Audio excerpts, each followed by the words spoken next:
The warm-up should be tailored to meet the demands of both the individual players and the team. For example, if you are going to include physical contact into a training session, it is important to include a section in the warm-up focusing on contact preparation. Furthermore, an individual player might need to focus on releasing his very tight hamstrings by adding an individualized and more focused stretching component to his personal warm-up routine. One needs to be aware of balancing both these requirements when structuring the warm-up. During the pre-match warm-up and in preparation for the game, movements that have been the focus of the coaching sessions earlier in the week can be rehearsed. They can include anything from a specific skill, running patterns, contact skills, or specific activities like swerving and turning. The type and duration of the warm-up, however, should be manipulated by the type of coaching session or match, time and equipment available. The warm-up can generally be broken down into 5 main sections. Number 1, general aerobic or low intensity combined with dynamic stretching. Number 2, general skill at a medium intensity. Number 3, specific skills at high intensity. Number 4, functional skills, or in other words, position specific or positional split. And lastly, number 5, final dynamic stretching, including upper body specific movements.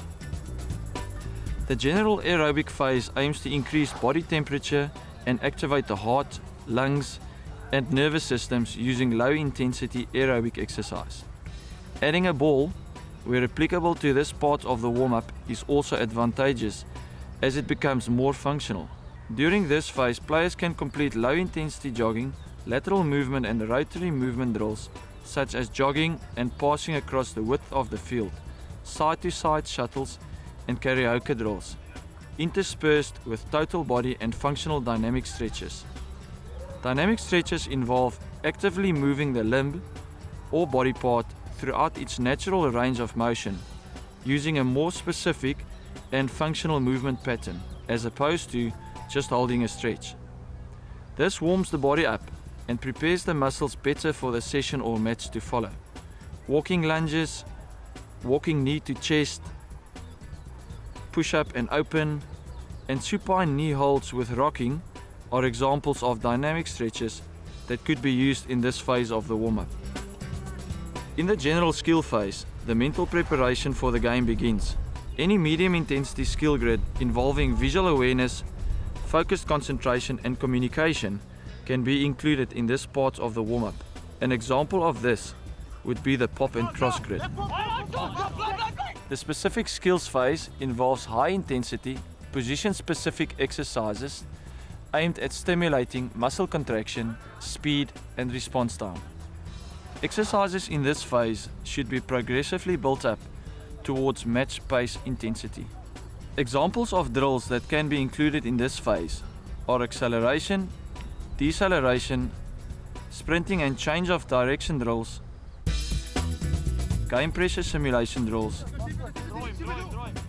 2-on-3 mauling, defensive drills, contact preparation against tackle or bump shields, ball ripping, and one-on-one scrumming.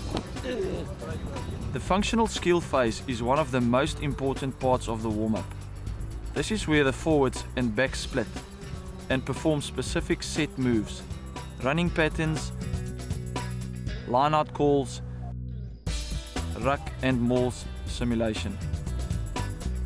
The final dynamic stretching phase is focused on specific dynamic stretches to ensure that the body has optimal range of motion in all joints before the match or training session. Use this to focus on any specific areas that have not yet been addressed or still need special attention.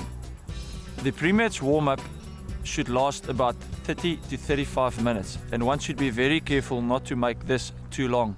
Players should be back in the changing room about 8 to 10 minutes before kickoff, so keep in mind how far you set up your warm-up station from the facilities.